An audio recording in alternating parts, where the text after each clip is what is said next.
Tonight on CBC Vancouver News. Also the thousands of people we employ in this industry who don't know if they're going to work this weekend. BC's COVID restrictions extended, plus new rules for teachers and disclosing their vaccine status. The truckers have come up to a breaking point. The call for better road clearing from BC truck drivers. Everyone is safe. Who don't feel safe on the job. And fighting the sadness on this Blue Monday. This is CBC Vancouver News.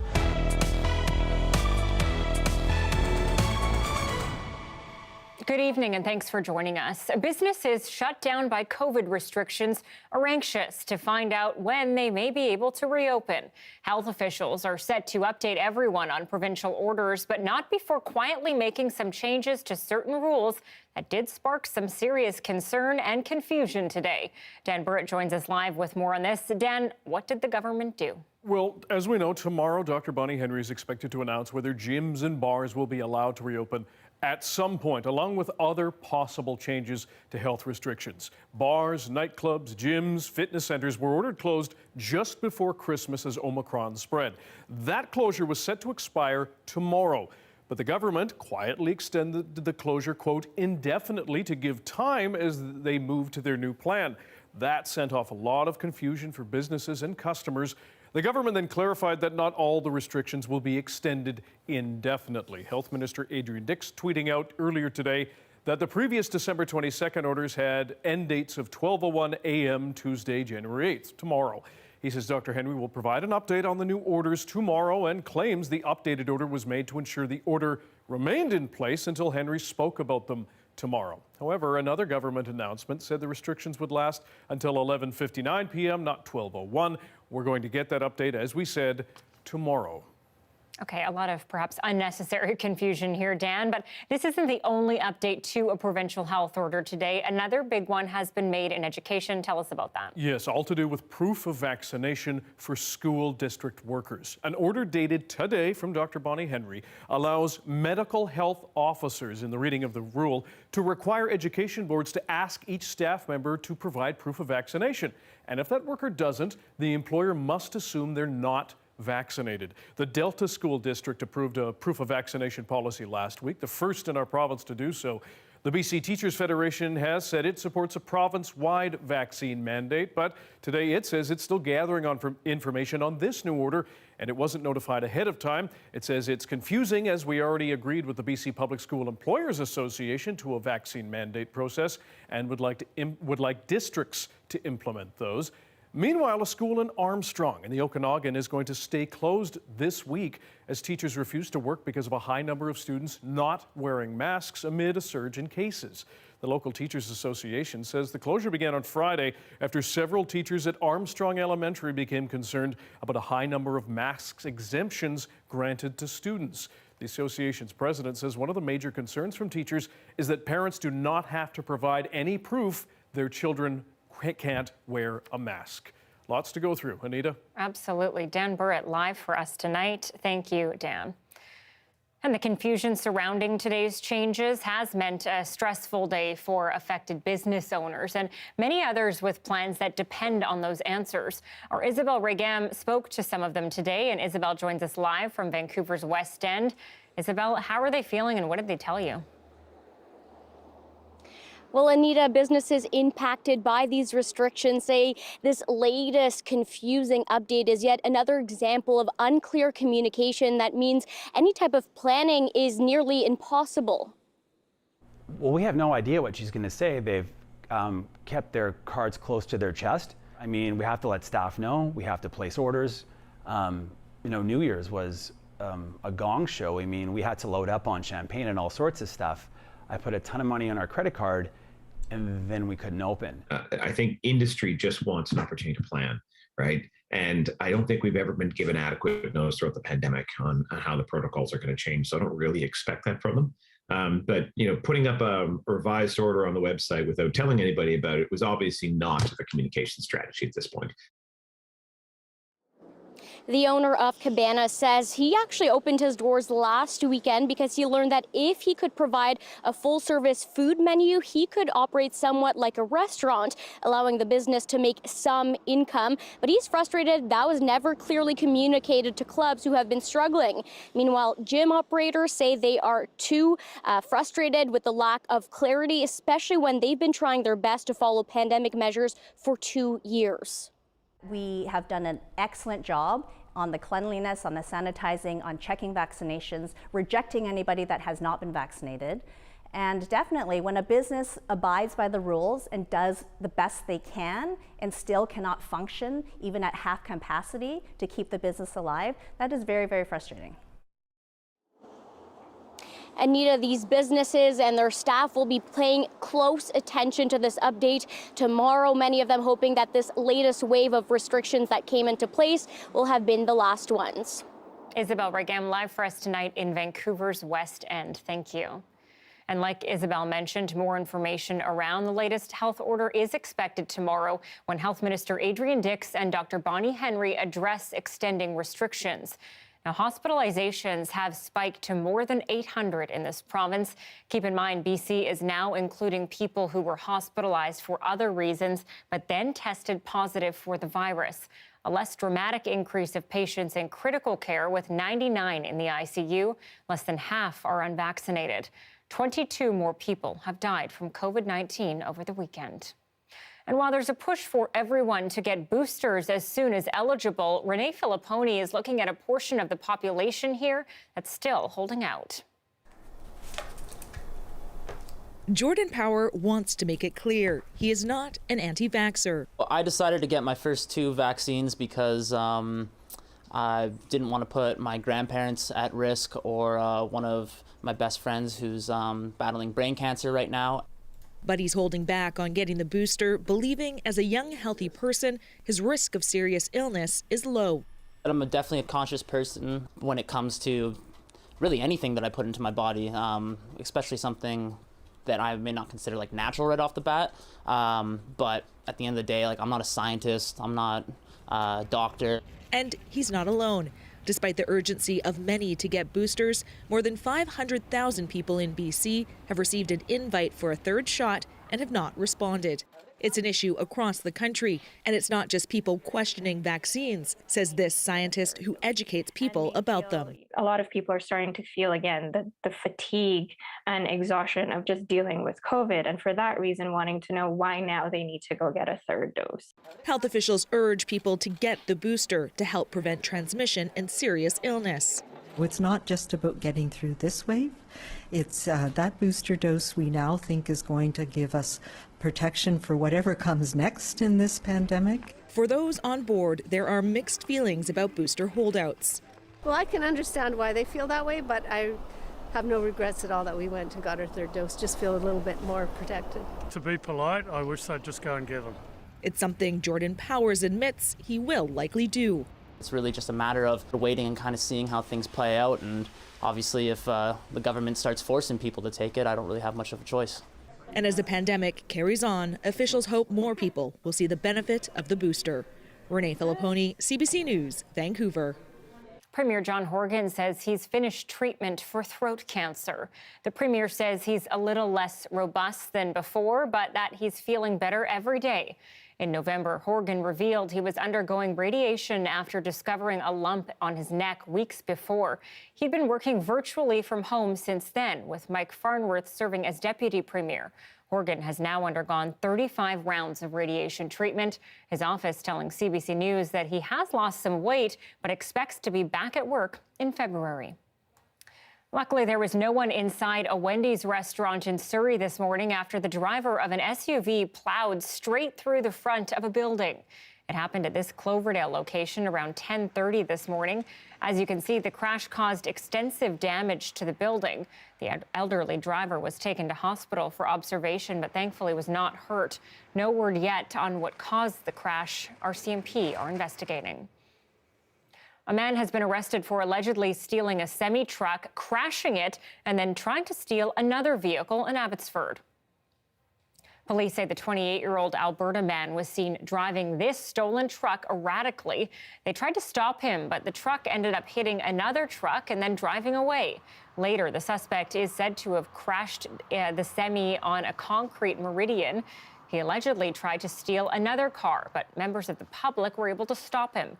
Police say the suspect is known to them. He faces several charges, including assault, dangerous operation of a motor vehicle, and possession of stolen property. Meanwhile, a major player in BC's trucking industry is calling for safer working conditions, saying winter highway maintenance in BC is particularly poor this year. As John Hernandez explains, the group plans to take their fight to the streets. It's one of the most notorious highways in the country. The Coquihalla between Hope and Merritt recently reopened after flood damage. Now the site of what some say are hazardous driving conditions. The conditions have been challenging, for sure. A lot of road maintenance is, in my opinion, being missed. This truck driver among many who travel the highway each week. Last Thursday, he says a portion of the road south of the summit wasn't properly plowed or de-iced. It didn't appear that anything had been done to prep the road or to, make it, reasonably passable. So traffic was slowing down, 50, 60, 70 kilometers an hour until we ended up coming to a complete stop. Many truck drivers say winter maintenance on BC highways is wildly inconsistent. There are 28 different contractors in the province responsible for clearing the roads, and critics say not all of them do a good job. There have been concerns always, but this year it's gone bad to worse. And every year we lose so many truckers on this highway. And we have been asking for a better road conditions there. The West Coast Trucking Association is calling on BC's Transportation Ministry to clamp down on road neglect province-wide. The group is organizing a mobile rally from Surrey to Vancouver this weekend, calling for better working conditions. We don't want to go on strike, but the truckers have come up to a breaking point. A breaking point that some have already reached. I think a lot of guys are frustrated. I mean, there's lots of us that just choose to not move or don't go to work, choose to take time off if we can afford it, as opposed to putting ourselves in these higher risk situations. The ministry has yet to respond to requests for comment, but with deaths on the road every year, truckers say other drivers can also help make the highways safer simply by driving slow and keeping your distance. John Hernandez, CBC News, Vancouver.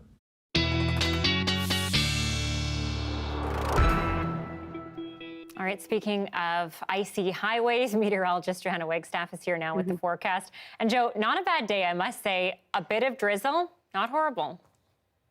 Not horrible, you're right. And we've got a few more days of drizzle and not horrible weather, along with fairly mild temperatures. In fact, my glasses are fogging up as we speak, giving you an idea of the dew point right now. Let me take you to the current temperatures because it is mild and it will remain mild over the next couple of days.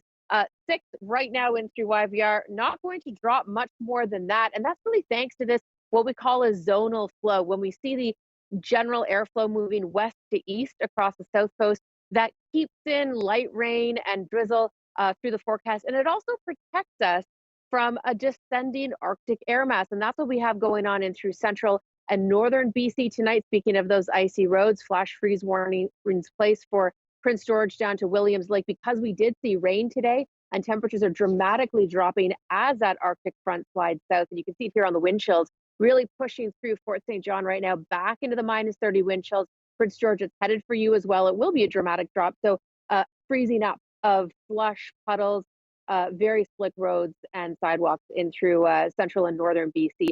For southern BC, it's a completely different story. This is what we've got on tap for the next 24 hours. Maybe 5 millimeters of rain, Anita. I'll take you through to a very different forecast by the time we hit Friday, and not all that bad coming up. Looking forward to it. Thanks, Joe. You're welcome. The weather update is brought to you by Sophia Financial Group of Raymond James Limited. Register now for our free Cash Flow Connection series at sophiaevents.ca.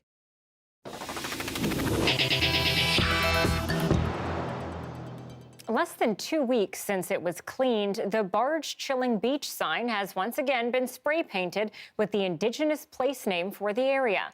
The sign was spotted yesterday, marked with the same word, Eruption, this time in black paint. According to artist Ronnie Dean Harris, that means good underfoot in Halcomelum.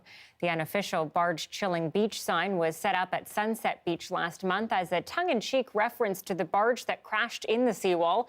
The swiftness of the temporary sign's establishment sparked debate about the process behind getting Indigenous place names recognized. And rent in Vancouver for a one-bedroom apartment has spiked more in the last year than any other city in Canada. According to Bullpen Research and Consulting and Rental.ca's latest national rent report, the average rent in December for a one-bedroom apartment, $2,176. That's up more than 13% from December of 2020. Meanwhile, the cost of a two-bedroom apartment rental in Vancouver is up almost 10% at $2,983. Overall, Vancouver had the highest average rent at $2,519, up 15% from December 2020, average of $2,189 per month. Cities like Victoria and Coquitlam saw average rents for one-bedroom apartments drop up to 8%, but rents for two-bedroom apartments were up in Coquitlam by 2%. And with the return of COVID restrictions and weeks of harsh winter weather, mental health is top of mind for many British Columbians lately. CBC's Eva Uguen-Senge on some of the ways the province is trying to provide support. British Columbians have just made it through another 4 weeks of tightened restrictions. Gyms are closed and social gatherings are limited as COVID transmission increases. Experts say it's important to monitor how your body and mood are affected. What is our appetite feeling like? What is our sleep doing? How are we sleeping? Are we waking up or getting good night's sleep? What's our fatigue level? Do we feel any new aches and pains in our body? If you notice a decline, you should seek help before warning signs get extreme. When one is in crisis, there are often less resources available to help you in a timely way. You're often left with the more urgent or emergency kinds of resources. And we all know that the system is under some real big strain right now with COVID. There are some free options available to all British Columbians. You can call the crisis line by dialing 310-6789 from anywhere in BC. Sign up for the Bounce Back BC coaching program. Check the Wellness Together website or visit local CMHA branches or community counseling centers across the province. And there are small things you can do every day to help. Just going outside for 15 minutes, soaking up some sunlight, some fresh air. And if you make it active, you're going to get a little bit more. So it's really just that three-pronged approach, right? Mm-hmm. Do something you love, so you do it a lot. Find somebody to do it with and take it outside. People often only look for help in times of crisis, but experts say staying mentally healthy requires consistent work and attention. An ounce of prevention is worth a pound of cure. And if there's any point to getting help when you're in most distress, there's so much more point to getting it when you're in the way to distress or recovering from distress. The final piece of advice, if you're feeling good, look out for those who are struggling and might need support. Eva Uguen-Senge, CBC News, Vancouver. Officials are assessing the damage to the small island of Tonga after an underwater volcano erupted over the weekend. Why international aid to the island could pose a problem. Next.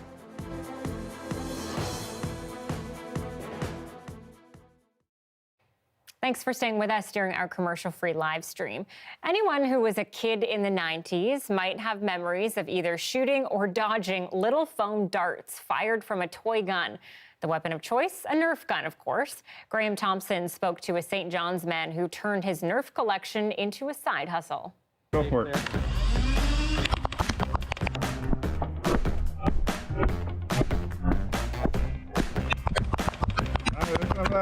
Oh, that hurt.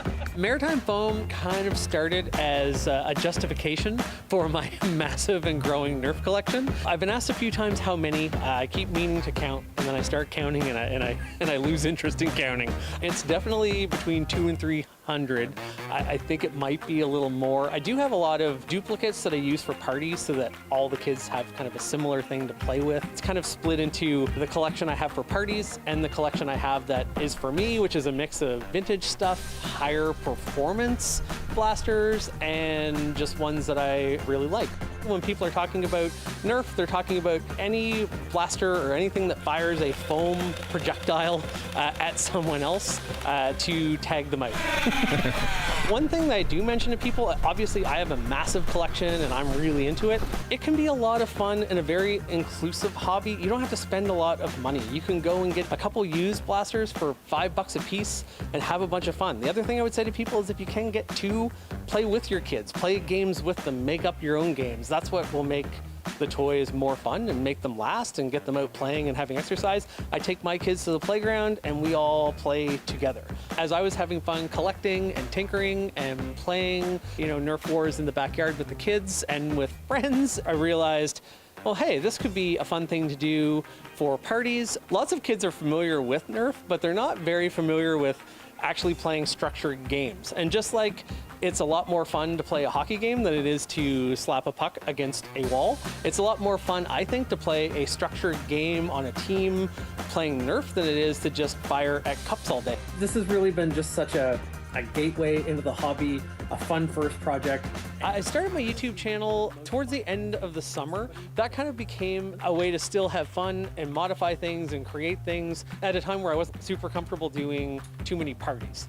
I like the normal off-the-shelf stuff for playing with the kids and for running parties, and I like 3D printing and modifying blasters to make them way more high performance for playing with friends and to do kind of demo galleries at parties. That's always a big hit. I have one that can fire 20 to 30 foam balls a second from an air-fed tank that holds almost 500. And when I let kids at parties try that, that is always a massive hit, and I always enjoy seeing it, and it's just always a big laugh for everybody.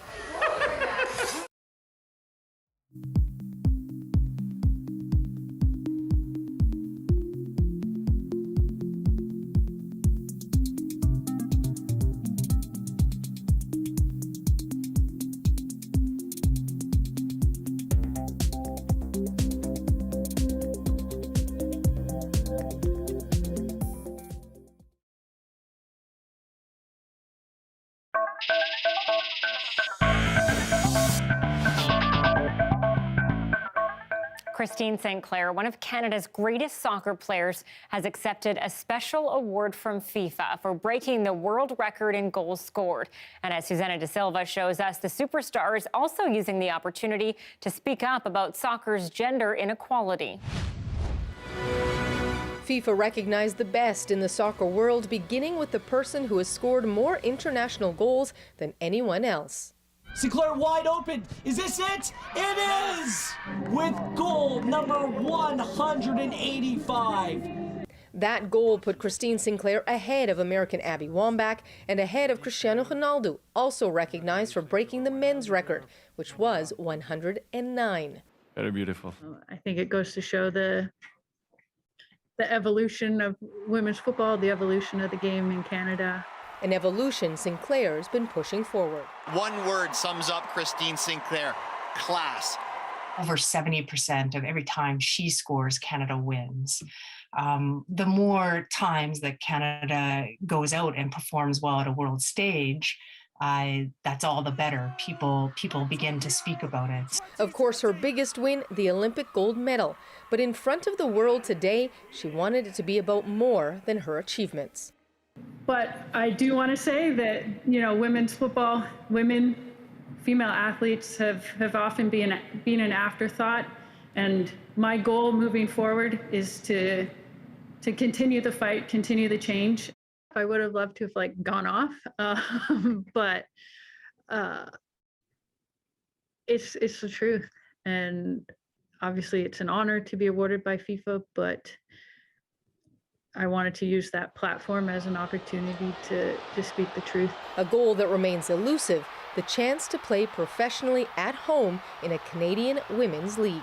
We're the only team, I think, in the top 20 in FIFA that doesn't have a professional environment for young girls to aspire to play in.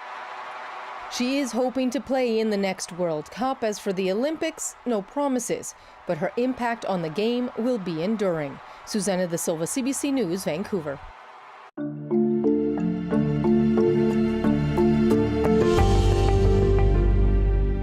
Health Canada has approved an antiviral treatment for Pfizer for adults 18 and older infected with COVID-19. Many experts say this potentially life-saving medication could help reduce the current strain on hospitals. But as Travis Dunraj explains, experts also stress it's no replacement for the protection offered by an mRNA vaccine. It's being hailed as a game changer, the first COVID treatment approved by Health Canada that can be taken at home. But it's not a quick fix. For the Omicron wave itself, it may contribute, but it won't be a key contributor to the current waves. The approval of Pfizer antiviral Paxlovid, intended to treat adults with mild to moderate COVID at risk of serious illness, will eventually make a major difference when it comes to hospitalizations. The problem now is ramping up supply and distribution. Provinces don't have a clear delivery schedule for the months ahead. Canada has already received the first shipment of more than 30,000 treatment courses of Paxlovid, with another 120,000 on the way in February and March. My officials and I continue to work with Pfizer in order to finalize the delivery schedule for the remaining treatment courses and to accelerate deliveries of this highly sought-after medication wherever possible. Testing is also a major factor for treatment. The drug needs to be taken within 5 days from the onset of symptoms. With PCR tests limited across the country, Health Canada says rapid antigen tests can, in some circumstances, be used to prescribe the medication. PCR test might pick up a positive earlier than a rapid antigen test, but if you have a positive rapid antigen test, it's actually very accurate. Side effects of Paxlovid include muscle pain, vomiting, high blood pressure, and headache. It also can't be taken while on certain medications. Among those on the priority list to get the treatment, the unvaccinated, something Dr. Teresa Tam was pressed on today. As healthcare providers, you don't pick and choose which patients you have coming into the hospital and getting treated. Even as the rollout of Paxlovid scales up in the months ahead, the gold standard remains vaccines. Officials say no pill is a substitute for getting the jab before catching COVID-19. Travis Dunraj, CBC News, Ottawa.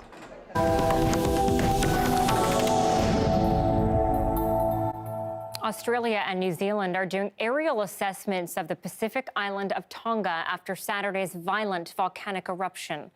Satellite images from that day show the sudden plume of ash, steam, and gas pushing up the atmosphere. The massive underwater eruption triggered a tsunami that traveled across the Pacific Ocean, and a sonic boom was heard as far away as Alaska. On Tonga Island itself, the scale of damage remains unclear. Communication lines were damaged, and internet and telephone services are still being restored. Officials worry much-needed aid could also bring COVID-19 to Tonga, which has largely avoided infection so far. Russia's top diplomat is denying U.S. allegations that Moscow is looking for a pretext to invade Ukraine. The denial comes as thousands of Russian troops and tanks and heavy weapons have been positioned near the border. Briar Stewart reports from the Ukrainian border near Donetsk. I'm in eastern Ukraine at a checkpoint that's right near the dividing line between Ukraine and the Donetsk People's Republic. It's one of two regions that violently broke away from Ukraine in 2014. Donetsk has declared itself an independent area, even though most of the world does not recognize it. Now, to get through this border crossing here, it can take several hours for people. There's a lot of security, and of course, there are more fears now that there could be an increased level of violence. Now, because of the Russian troop buildup near Ukraine, Canada's Foreign Affairs Minister Melanie Joly is in the country meeting with Ukrainian officials, and tomorrow she's going to be meeting with Canadian troops who are part of Operation Unifier. It's a mission that has been in Ukraine for a number of years. Canadian troops are training Ukrainian soldiers. The mission is supposed to come to an end in March, but the government has signaled that they will extend it. Now, Canada has also done another thing. The Canadian government has issued a travel advisory warning against all non-essential travel to Ukraine, and that is because of the Russian troop buildup and fears that there could soon be an invasion. Now, as for the area of Donetsk, we spent the last 2 days there. We got permission, rare access really, to go to that area and to talk to people living there who have been living in the middle of the war for the last 8 years. We saw their villages, we talked to them about what life is like and about their fears for the future. We'll have those stories coming up on CBC in the coming days. Briar Stewart, CBC News, Eastern Ukraine. More than 7 decades after her family was discovered by Nazis, a new investigation has identified the person who may have betrayed Anne Frank's family. After the break, a local rabbi reacts to the news.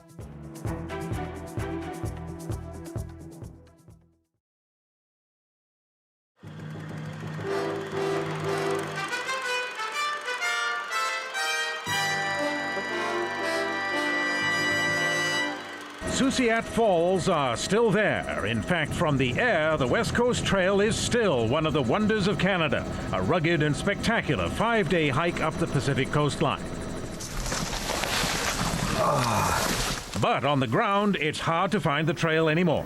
Well, I know the trail goes to the top of this ridge, but I don't see any sign of it. A terrible winter has left the trail impassable. Even Joe Cooper, the backcountry operations manager for Parks Canada, is only now discovering what a series of freakish, violent storms have done to his trail. I'm in shock. I'm literally in shock, and I really haven't been able to grasp it. The magnitude is so large that I haven't really grasped it yet. The trail is closed in winter and there is no way in by road, so it's only now emerging that hurricane-force winds up to 140 kilometers an hour have wrecked the West Coast Trail. 2 cable cars, which hikers use to haul themselves across rivers, are simply gone. So is the biggest suspension bridge in the park. It used to look like this, spanning Logan Creek, but it's vanished in a mudslide. Vicious weather, of course, is hardly new on the West Coast. Every year, about 100 trees blow down on the West Coast Trail. But this year is truly extraordinary. More like 2,000 trees are down on the trail, meaning it's 20 times worse than a normal year. Normally, nearly 5,000 hikers come from all over the world each summer for a chance to say they did the West Coast Trail. But now, whole sections will have to be rebuilt, and it's doubtful that can be done by the usual opening on May 1st. It's the trail's centennial year, and it's begun with a disaster. The protests against Gordon Campbell's cutbacks are heating up. He was heckled when he went to meet the Canadian Alliance caucus, and protesters got into a shoving match with security. They didn't get through, but Campbell's safety is becoming a concern. Over the last little while, my family's been threatened. Obviously, I'm concerned about that, and the RCMP are very good with regard to that. Today's protests were about Campbell's plan to legislate an end to a long contract dispute with the BC Teachers Union. Students demonstrated because teachers are refusing unpaid after-school activities to back up their demand for an 18% pay hike. Our libraries are closed at lunch and after school and before school. Our resources in terms of teachers who are there to help us aren't there. The goodwill that's required for teachers to volunteer their time after school is under attack, and nobody should be surprised if it's not business as usual. Even if they are legislated back to work, people have said that they will continue to perhaps just pull the extracurricular activities. And it's very important that the government realizes that. But it seems the government does realize that. I don't think we're going to be able to fire off a silver bullet and ensure that schools are operating exactly the same way that they always have if the union decides that they don't want it to be that way. All of this suggests that self-reliance is going to be the watchword in British Columbia's public services under the Campbell government. If parents want after-school activities, it seems increasingly they're going to have to organize them themselves.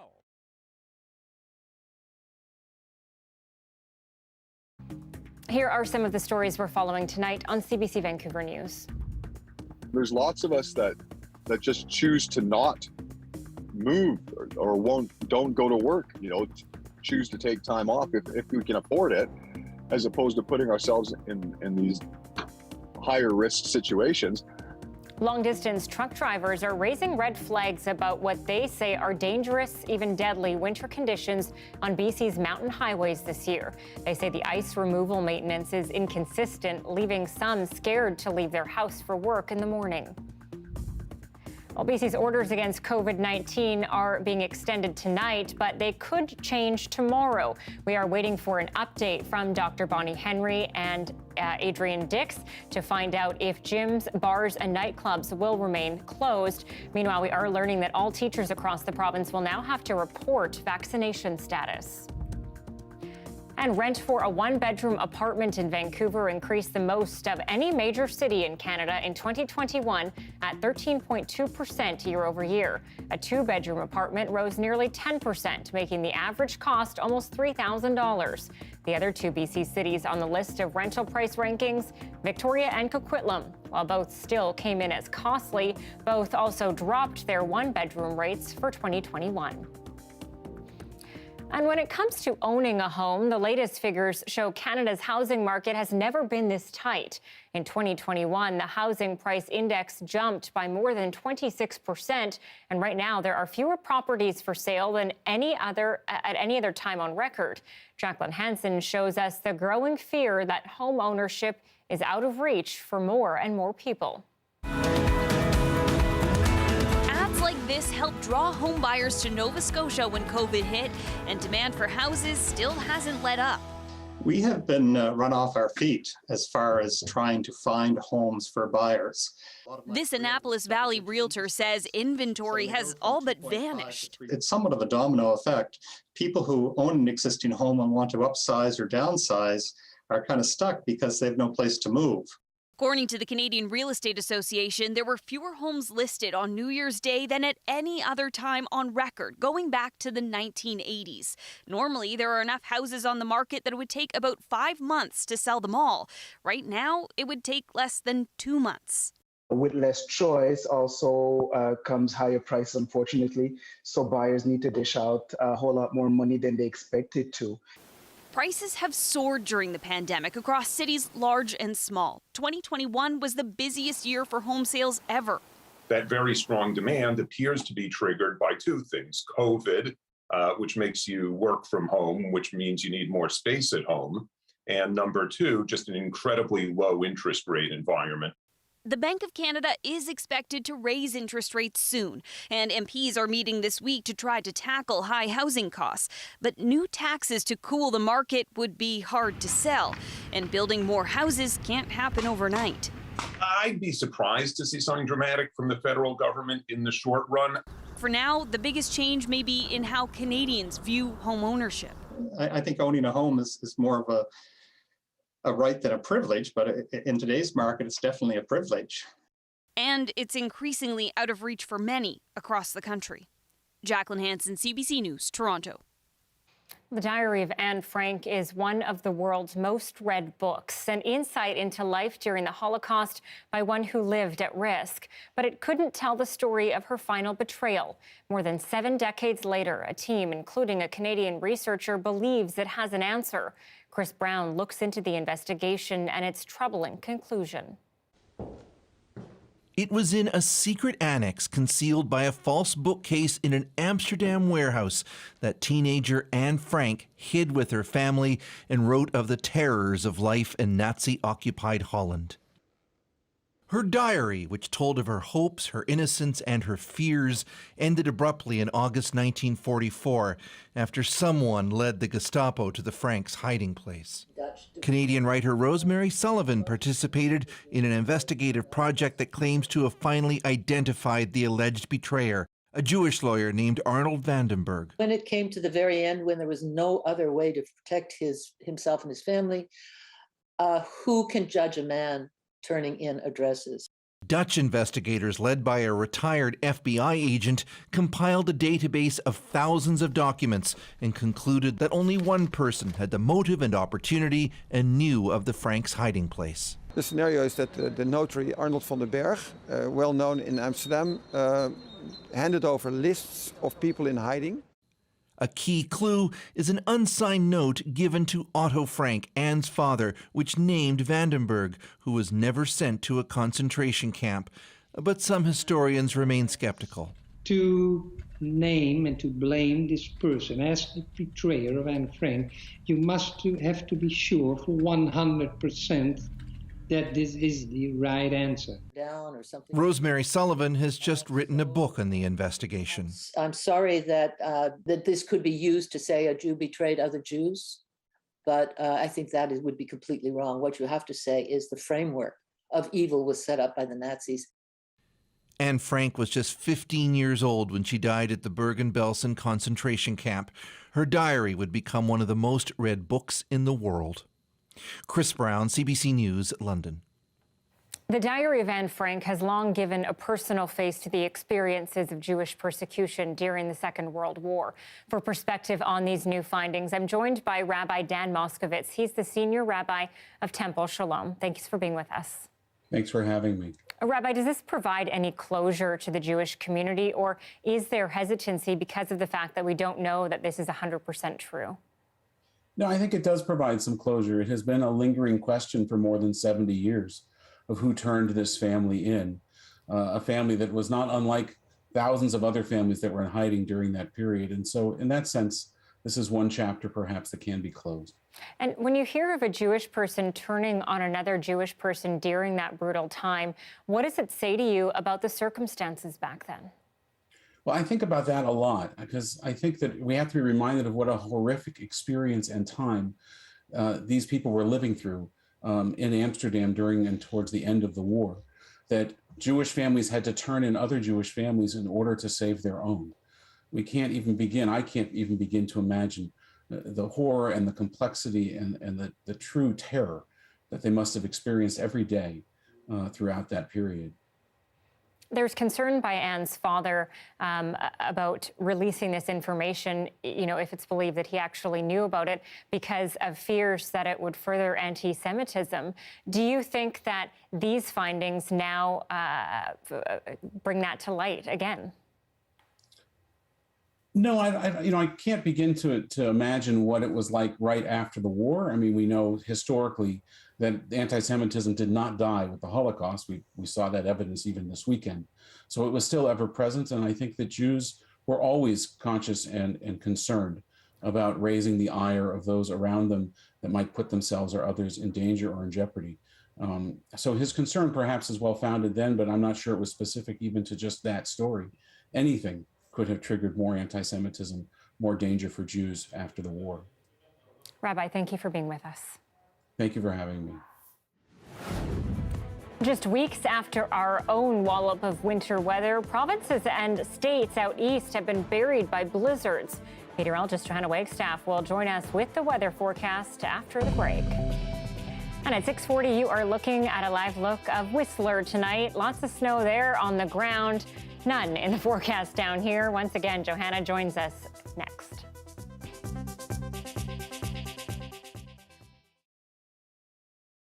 Hey everyone, my name is Nicole May, and today I want to share with you some easy and affordable ways to improve your self-care this winter. The holidays are over, but COVID is still here and the weather can still get us down, so I want to help you start the new year off in a positive way. The first thing I like to do is go back to a childhood hobby. This could mean painting, collecting rocks, astronomy discoveries, or photography, or even making sock puppets. Think about what you love to do, not because you had to or because your parents made you, but what really made you happy as a kid. People are multifaceted, and as we grow older, we tend to prioritize responsibility over playfulness.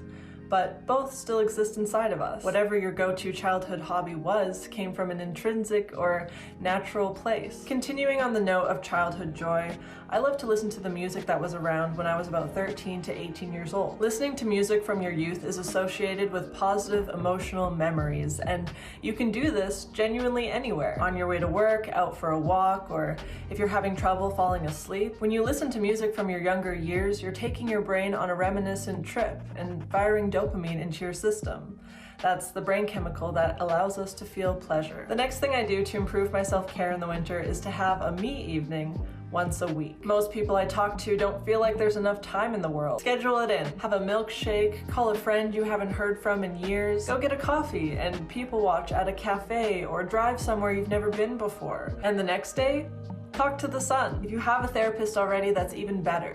But for most people, therapy is quite expensive and inaccessible. Research shows that 2/3 of adults and 3/4 of teens don't have access to adequate mental health resources. Lucky for us, the sun is free, and research also shows that just the littlest bit of sun exposure can help ward off seasonal affective disorder, which is a form of depression. Sometimes when I'm feeling more negative emotions than positive ones, I just start talking out loud. and that's something you could do too. Did anything interesting come out? Because if so, write it down. Personally, I love journaling, but scrap pieces of paper and sticky notes work as well, just as long as you have some way of keeping them. As your collection of thoughts grow, you'll realize a lot of them are connected.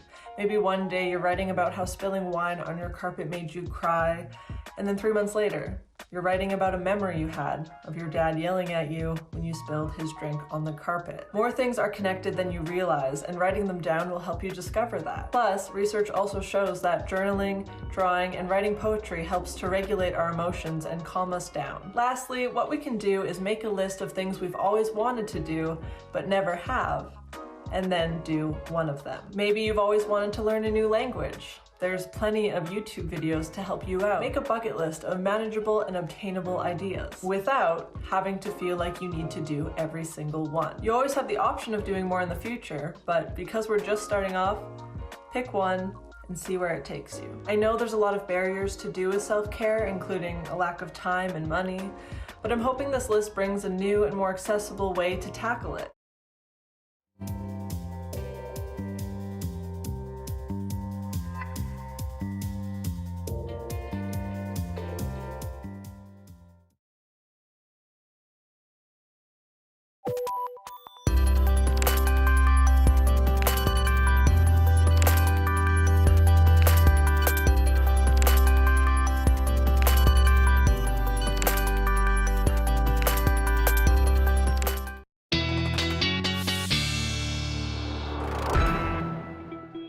From southwestern Ontario all the way through Quebec tonight, millions of people are digging out from an historic snowstorm.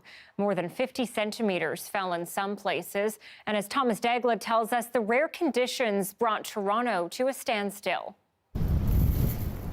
With heavy snow falling before the sun came up, Toronto's morning rush hour turned into a test of patience. A city unaccustomed to so much snow woke up to a shock. Oh, yeah, wow, I just surprised. 2, 1, go! Schools were shut and vaccine clinics suspended. This is the most snow I've seen in Toronto in years, I think. This is my life right now.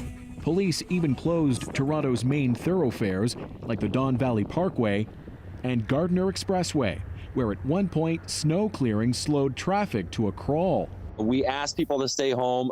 So many people got out and started driving, and they got stuck.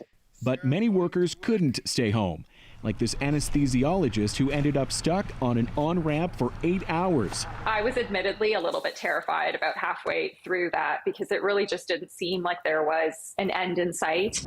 And this taxi driver at a standstill for 10 hours. You know, I've been here for this long, no food, no nothing, and we don't have no idea what's going to happen. Like, who's helping? You know, I can't see anything. Go! Elsewhere on Highway 401, drivers helped each other get back on the road. I've literally moved about 300 meters in the last hour and a half. Scenes that played out across the city. Other stranded motorists were surprised by Premier Doug Ford himself. I'm the taxi driver today, the snowplow, everything else. The snowfall, reminiscent for many of the massive storms in '99 when Toronto famously called in the army. No troops this time, but still a lot of snow to clear. Unexpectedly, all of a sudden, a lot of snow. With the snow coming so fast, the city faced a rare blizzard warning. 5 to 10 centimeters per hour. I mean, that is just something you don't see in central Canada. Toronto's skyline made invisible in the whiteout as winter blasted the city like few times before.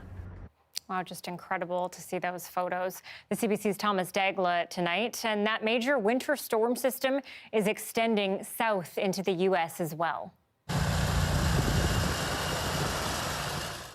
More than 4,200 flights in the United States have been canceled or delayed. Between Maine and Georgia, tens of thousands of businesses and homes are also without power. Some of these areas seeing their first snow in 4 years. Johanna Wagstaffe is here now. And Joe, where is that storm at this point? Anita, it's still hitting Atlantic Canada with the back end bringing more snow to southern Quebec, and it does extend down into the southern states tonight. It is a massive storm now tapping into Atlantic moisture. Take a look at the satellite and radar, taking you back to southern Ontario. And I've actually set this back for 18 hours when you can see the snow pushing across Lake Ontario, getting lake-enhanced snow, leading to those 10 centimeter per hour rates before switching as it moves eastward. And as we heard, not often that we see blizzard-like conditions. Here's a look at those snow totals, over 50 centimeters for parts of the Greater Toronto area. So getting close to what we saw on the island earlier this winter, but definitely beating. And there's that low as it tracks towards Atlantic Canada, continuing to bring blowing snow tonight to those in through the southern Great Lakes and all the way out to the East Coast. We have a different kind of weather front moving our way. As I mentioned earlier, an Arctic front will be hitting Prince George tonight. That snow rain mix changing over to sun, but -12 will mean a freeze up. -9 into Williams Lake, you're starting to get into that Arctic air mass. But then look at that, Kelowna, 3 tomorrow. So definitely not seeing that Arctic air all the way down to the southern half of the province. That's above seasonal. 7 out towards Victoria, drizzle. Port Hardy, I think we'll see some sunshine, and nice to see some sunshine in Prince Rupert as well, with highs to 4. Take a look at the bigger picture. We've got that zonal flow, as I mentioned earlier, west to east in the green, continuing to bring those showers in. Notice the sinking air around Prince George. That's that Arctic front marching southward. But then it basically runs into our zonal flow, which acts as a bit of a protector. So we stay mild and relatively soggy. Tuesday afternoon, there's a fresh pulse of moisture coming in from the Pacific. I think our wettest day will be Wednesday night into Thursday, when our drizzle will ramp up to steadier rain, but nothing that'll warrant even close to a special weather statement. And then look at that turn. Thursday afternoon, I think we'll see some sun. High pressure builds in nicely for Friday, Saturday, Sunday, and beyond. The only thing we'll have to watch for is morning fog. I'll keep you posted. Otherwise, a nice quiet forecast, Anita. A turn is right. Loving that sunshine. Thanks, Joe. You're welcome. And on Prince Edward Island, a massive cleanup is underway after a big storm there over the weekend, as Joe mentioned. Some parts of the island saw almost 50 centimeters of snow, with drivers stuck and plows pulled off the roads.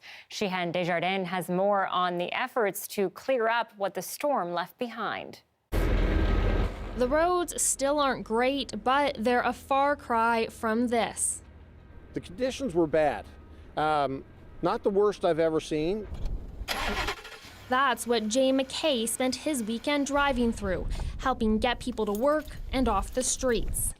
The young fellow that I picked up on the side of the road that was walking, he wasn't more than a mile and a half or so from home, but a lot can happen in a mile and a half when you're dressed in dark clothes and it's storming and blowing.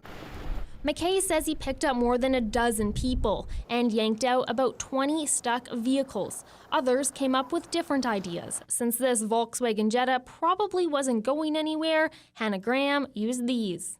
It was pretty hard to see with the snow coming down. We'd kind of come up to a drift of snow. We'd look at each other, look at the snow drift, and then kind of shrug and keep going. We didn't really have a whole lot of choice. It took more than an hour, but she and fellow nurse Jennifer Shea both made it to the Prince County Hospital in time for their 12-hour shift. Patient care never stops. It's a 24-hour job, regardless of the weather. And I knew that my coworkers had been there all night working hard and that they needed a break. So it was very important to both of us to get there. The RCMP received about 30 calls from people who got stuck over the weekend. But with plows off the road to let the storm die down, some were tricky to get to. This car was stranded for 20 hours and ran out of gas. When they informed us they ran out of gas, again, the severity increases. And then we dispatched the plows with our members with gas to fill up their tank and get them off the road.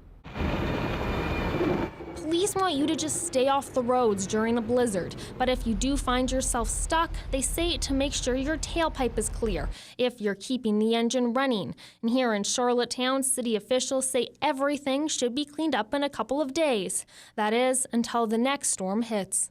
Shehan Desjardins, CBC News, Charlottetown.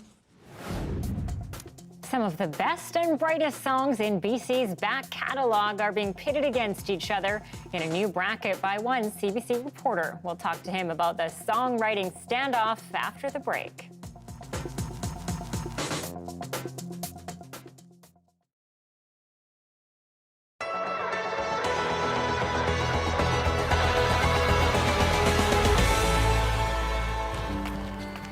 It's a short tunnel walk to get underneath the highway, and in no time at all, you're away from the noise of trucks and cars, and you are here.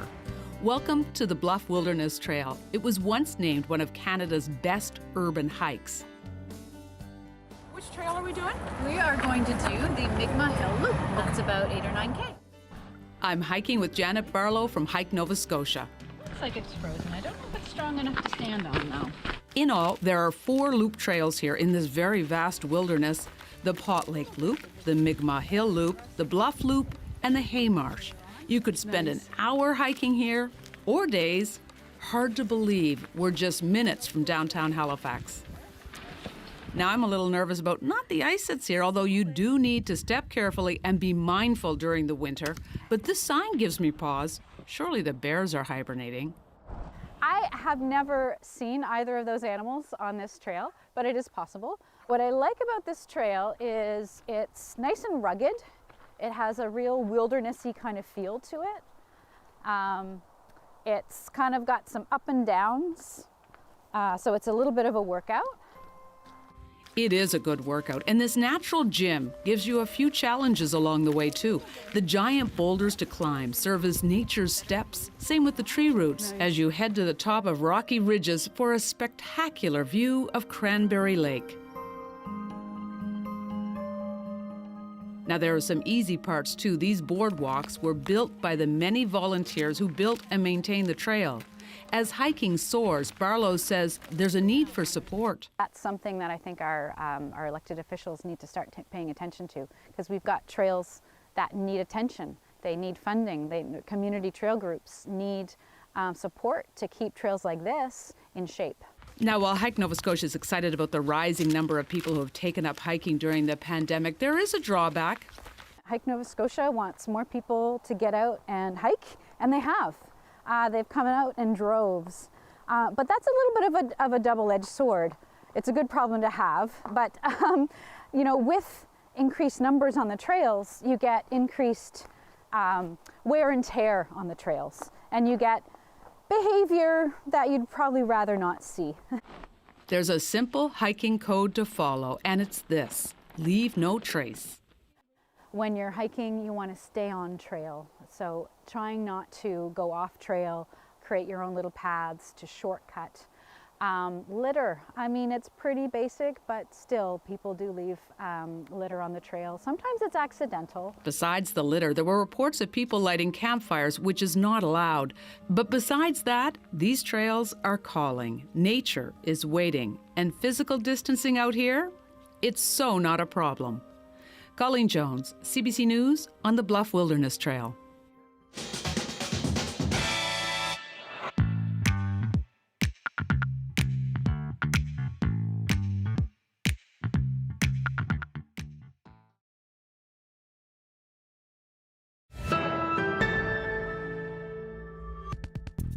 Okay, you may not have known it, but the search is underway for BC's best song.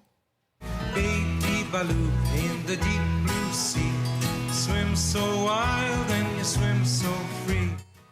Over the last 10 days, our Justin McElroy has been asking people to vote on the BC Song Bracket, a competition that pits the province's best songs against each other. And Justin McElroy joins us now. And Justin, hundreds of votes have been cast already in this. And now the final 2 songs are going head to head. I, for one, have been voting every day, and I have very strong opinions. But first, can you tell us how this got started? Yeah, hundreds of thousands of votes. People online needed distraction sometimes. And over the past few years, we've done different brackets for BC's best buildings, best beers, best roadside attractions. And so we put it to them, what's your favorite BC song? Now, for some people, it can mean a song about BC. For most, it's about an artist who was either born here, raised here, has spent most of their time here. Over the course of a few days, we got more than 700 submissions. We had a long list of about 100, and we've been putting them one by one off against each other in a series of votes over the past week and a half, and now we've come down to the final. Okay, and I know, of course, any Nickelback face-off is obviously memorable, but any others? Yeah, I mean, there's been votes that have been separated after thousands of votes by just 4. There's been some Cinderella stories out there. Nelly Furtado has dominated throughout as well, defeating Sarah McLachlan, I Will Remember You, which was a big upset. But the Cinderella story of this entire bracket has been Raffi. You see him right there, the famous children's entertainer, not born in BC, but he moved to Salt Spring Island 30 years ago, certainly identified with this province now, and it's Baby Beluga. It's gone through the bracket. It beat Summer of 69 by Bryan Adams. It beat Doug and the Slugs. It beat Trooper. A perennial parade of dad rock favorites all gone because people just love Raffi. They love the Beluga, and that's been the one that's been getting 1,000 more votes throughout this entire competition. Yeah, there's a lot of nostalgia there for sure. So is Baby Beluga going to win? Well, it was until today when in one of the 2 semifinals, it lost to Spirit of the West's Home for a Rest, a famous rocker. So many people have had wonderful memories, sort of shouting, sort of singing, sort of dancing to this song. And it's going up tomorrow in the finals of the BC Song Bracket against Call Me Maybe, a worldwide hit in 2011, Pride of Mission, Carly Rae Jepsen. So there you have it. Home for a Rest, Call Me Maybe. One of those 2 will be crowned the winner at the end of this. Okay, I mean, I, like everyone else, apparently understand the appeal of Call Me Maybe, but I just feel like this should have been, you know, Sarah, Bryan, or Trooper's game to win. But not what the people voted at the end of the day. That's democracy. Okay, thanks, Justin. We'll talk to you tomorrow. And maybe tomorrow, Justin will give away his favorite. That is it for CBC Vancouver News on January 17th. We will see you back here tomorrow.